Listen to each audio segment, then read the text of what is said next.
Rod, are we being led by the science at all now? No, it doesn't seem as if we are. We're being led by scientists, but not by science.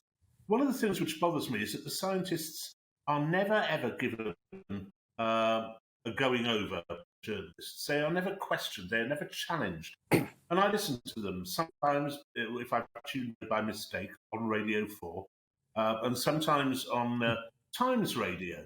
They will appear and they will say things which are patently untrue.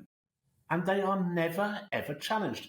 It's accepted that when they speak, they are speaking the whole ungilded, unvarnished truth, as if they were the same kind of thing, incidentally, which is afforded to people who work for charities and also supporters of the Palestinian organisations in Israel. And it's remarkable. I mean, let's just take one. My memory isn't failing me here, I promise you, Dan.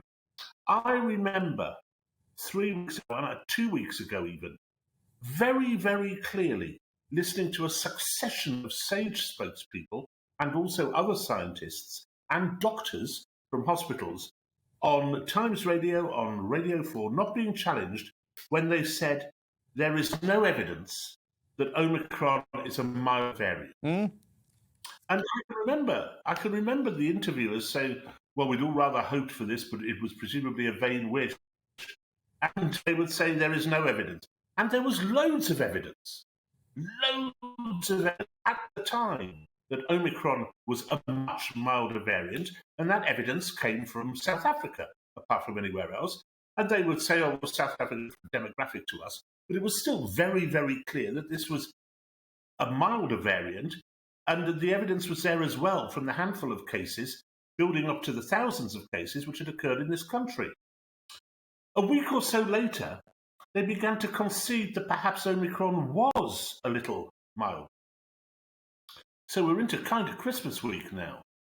But they would only say that with the rider that, but because of its transmissibility, it will make no difference whatsoever to the National Health Service, which is the thing which, of course, determines how we live our lives these days. Not whether it's bad for us, it's whether it's bad for this bureaucracy which predates upon us.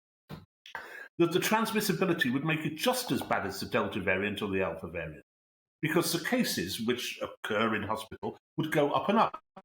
That hasn't happened. It hasn't remotely happened. There is not a scintilla of truth in that. And you know, Dan, I've not always been on the same side as you on the virus. No. I was in favour of the first lockdown, very much in favour of it. Truth be told, me old mate, I would rather we were all under lockdown permanently. I love lockdowns. But that's it's great for you. Don't have to dress up, don't have to socialise. I can sit here in my disparate T-shirt talking to people, and it doesn't matter. But we have to challenge these people. And we have to challenge them exactly the same way that we would challenge, for example, a conservative backbencher who says we shouldn't have any restrictions whatsoever. But they are never challenged like that. And yet they are telling us things which are palpably untrue and were demonstrably untrue 2 or 3 weeks ago.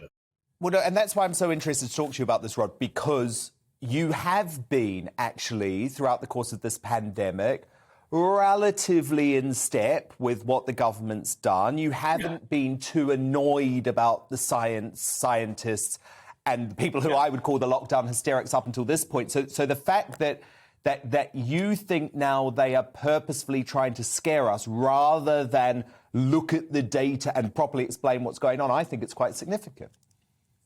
Well, I think it is, and it's occurred to me simply because of personal evidence that, you know, unless I'm going mad, I heard these things being said 2 or 3 weeks ago. But it seemed clear to me, as someone who isn't a scientist, it seemed clear to me from all the evidence we had that Omicron was much, much milder. And in fact, the truth today, I know lots of people who have colds and coughs, which are not Omicron, have tested negative, and they're in a far worse state than those who have Omicron and have tested positive. The effect upon the individual is nil, virtually nil in almost every case. And that's what worries me. And what worries me, again, is the credulity of the press, particularly The Guardian, if you read The Guardian, you would think that Omicron was still this massive danger to us all and we're all going to die. I mean, its reporting has been appalling.